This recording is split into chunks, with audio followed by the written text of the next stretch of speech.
Ciao, sono Alessio Ferrente e voglio condividere con te in questo video alcune informazioni riguardanti un argomento che immagino essere davvero utile per molti perché voglio parlare delle infiltrazioni. Infiltrazioni o macchie di umidità. Spesso tutti quanti noi siamo tentati o immaginiamo che i meccanismi sostanzialmente di questo fenomeno che noi abbiamo siano sempre gli stessi e quindi immaginiamo di risolverli sempre allo stesso modo. Per quello ho sentito l'esigenza di condividere queste mie esperienze con tutti quanti voi. Partiamo dicendo che le macchie di umidità e di infiltrazione, seppure danno effetti similari dal punto di vista macroscopico, quindi vediamo macchie, il muro macchiarsi, vediamo il muro, lo si vede, lo si sente umido, e soprattutto abbiamo a volte degli effetti un po' più forti, quali può essere l'esfoliazione della pittura, quindi rigonfiamento con delle bolle, o vediamo lo sfarinamento dell'intonaco o addirittura l'esfoliazione diciamo di grandi parti. Ovviamente i meccanismi per i quali accadono queste cose possono essere totalmente differenti. Per fare ordine, noi possiamo individuare dei meccanismi di formazione di muffe e macchie di umidità determinate, diciamo, da meccanismi interni all'abitazione, proprio per diciamo, un fattore costruttivo. Sì,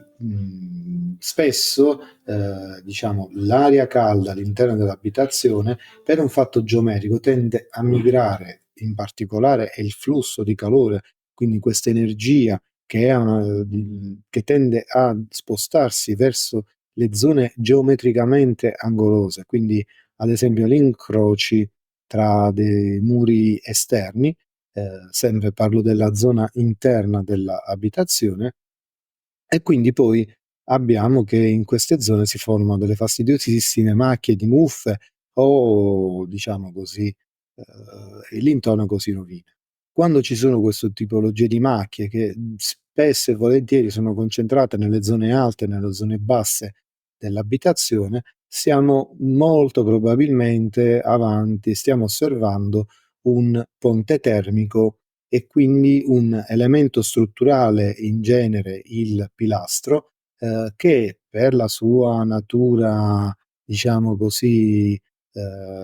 di materiale con scarse caratteristiche di isolamento, e anche per un fattore geometrico diciamo, dove c'è un'angolosità e quindi c'è una concentrazione di superficie, possiamo trovarci avanti a queste situazioni. Spesso quindi ci sono colonie di muffe, noi andiamo ad effettuare ciclicamente la ripitturazione di quelle aree o la sanificazione con dei prodotti appositi, ma ci ritroviamo sempre punti da capo, sconfitti. E là purtroppo il meccanismo, ripeto, è un meccanismo come dire, proprio dell'abitazione, dei meccanismi che avvengono. Sicuramente una ottima ventilazione, il posizionamento di sali che assorbono umidità può essere un palliativo. Il meccanismo, diciamo, che poi va a risolvere, quindi l'intervento auspicabile in questi casi, è quello di una sana e buona coibentazione, in genere preferibilmente dall'esterno, perché proprio quel meccanismo di temperature fredde e l'accumularsi dell'umidità diciamo, all'interno dell'abitazione, che scatena poi quell'ambiente idoneo a far formare muffe e quindi tutto ciò che vi ho già appena detto. Un altro meccanismo che, diciamo, è sovente nelle abitazioni, questo avviene un po' più nelle abitazioni storiche, è quello dell'ingresso di acqua, determinato però più da una questione di assorbimento dei materiali che, in qualche modo viene anche detto spesso di risalita capillare, e quindi noi abbiamo delle zone molto umide, addirittura con la presenza di acqua alimentata eventualmente dall'acqua che meteorica, quindi dalle piogge che sbattono sui muri, percolano o comunque vengono incamerate negli strati più esterni e poi man mano vengono trascinate verso l'interno. Per poter, diciamo, capire se ci troviamo avanti a una di queste condizioni, possiamo immaginare semplicemente che in genere questo tipo di infiltrazione, quindi questo tipo di problematica, si sviluppa nelle zone basse, determinando spesso e volentieri rigonfiamenti degli intonaci e poi sostanzialmente anche con il rigonfiamento e macchie che a volte tendono sul giallo verdone. E quando noi individuiamo delle macchie di colore verde, dobbiamo essere tranquilli, nel senso c'è una possibilità davvero elevata di essere in una condizione con la presenza attiva di acqua, mentre quando l'acqua non arriva più, ma abbiamo un materiale sbollato, secco, in qualche maniera sappiamo che anche se c'è l'umidità,